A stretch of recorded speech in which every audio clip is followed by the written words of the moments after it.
Hey, right now, you're spinning through space at over 1,000 miles per hour. Yeah, that's faster than most roller coasters. But you don't feel a thing. Shouldn't we all be dizzy? So let us take a moment to appreciate the incredible fact that we're all sitting still while our planet is rocketing through space.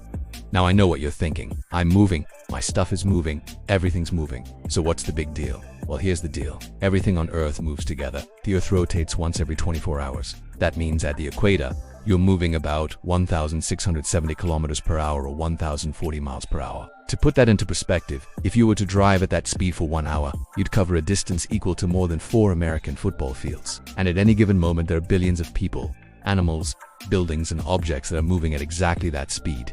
And here's the kicker. We don't notice it because everything around us is spinning too. Imagine standing at the North Pole and watching a friend at the South Pole. They would appear to be moving towards the east, but only because Earth is curving away from them. To that person, they're staying still, but just spinning away from them. Well, that's kind of how we all experience the Earth's rotation. Sure, we're moving fast, but so is everything else. So we only feel movement when the speed or direction of that movement changes. And since we're all in the same giant merry-go-round, we usually do unnotice those changes unless something or someone else changes the speed or direction of their motion. I mean, think about it. When was the last time you were just hanging out, looking at the ground, and then suddenly felt like the Earth was spinning? Chances are it's never happened, or if it has, it was probably when the ground beneath your feet started shaking from some other movement, like an earthquake, or maybe you were on a boat or a car or a plane. The Earth's rotation is only noticeable when it interacts with other objects or forces. For example, if you're on a ship at sea, you can feel the Earth's rotation because the water is moving differently on either side of the ship. Or if you're in a plane, you might feel a slight tilt when the plane reaches the poles,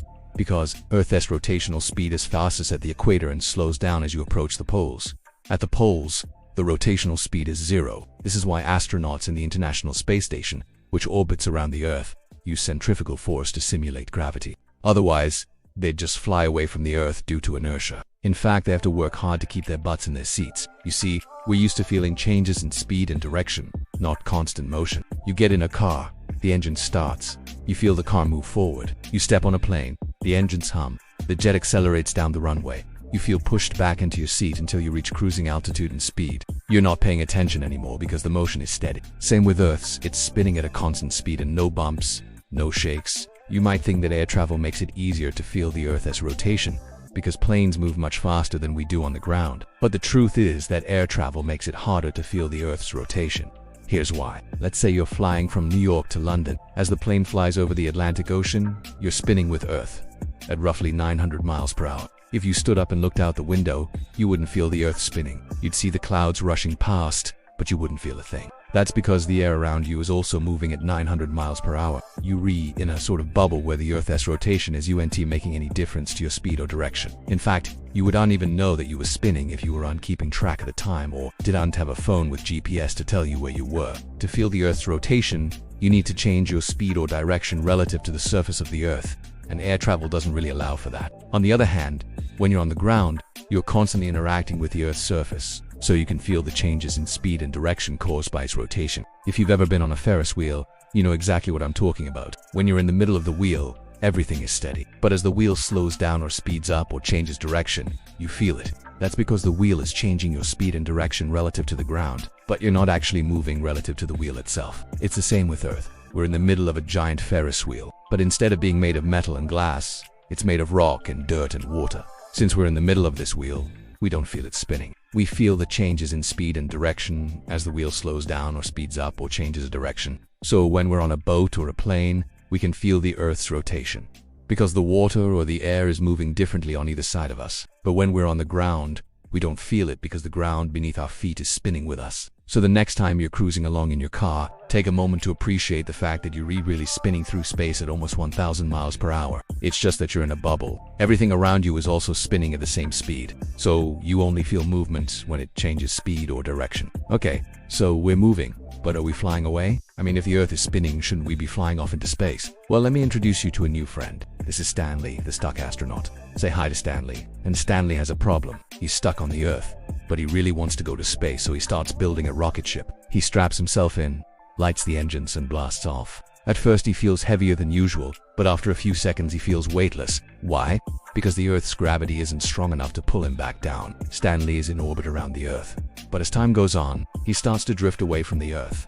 That's because the Earth's gravity isn't strong enough to hold him back. Stanley is flying away from the Earth into deep space. So why aren't we flying away? Well, it's because the Earth's gravity is strong enough to hold us back. Even though we're spinning, the Earth's gravity keeps us glued to the ground. Think of it this way. If you're in a spaceship and you fire the engines, you feel a force pushing you back into your seat. That's the force of gravity. And the Earth's gravity is strong enough to push us down and keep us from flying away. In fact, gravity is what keeps Stanley from flying away. But the Earth is so massive that its gravity extends far beyond the ground. It's like a giant invisible sphere that surrounds the Earth. It's called the Earth's gravitational field, and it's what keeps us from flying away. Now, Stanley is wearing a spacesuit, so he doesn't feel the Earth's gravity. But you and I are made of stuff that's really good at feeling gravity. Our bodies are like little magnets that attract gravity, and the Earth's gravitational field is like a giant magnet that attracts us. It's what keeps us from floating away when we're not strapped into a rocket ship. In fact, the Earth's gravitational field is so strong that it pulls everything towards it. That's why when Stanley was drifting away from the Earth, he was pulled back down. And it's why when you jump up, you come back down. Gravity is always pulling us towards the center of the Earth, so you don't have to worry about flying away anytime soon. But it does make you wonder, what's going to happen to Stanley? Well, that's a story for another day. We're all spinning through space at almost 1,000 miles per hour, and that's pretty cool. It's just that we don't feel it because everything around us is also spinning. We're in a bubble, so the next time you're cruising along in your car, take a moment to appreciate the fact that you're really spinning through space at almost 1,000 miles per hour. It's just that you're in a bubble. Everything around you is also spinning at the same speed. So you only feel movement when it changes speed or direction. That's 1 minute. See you tomorrow.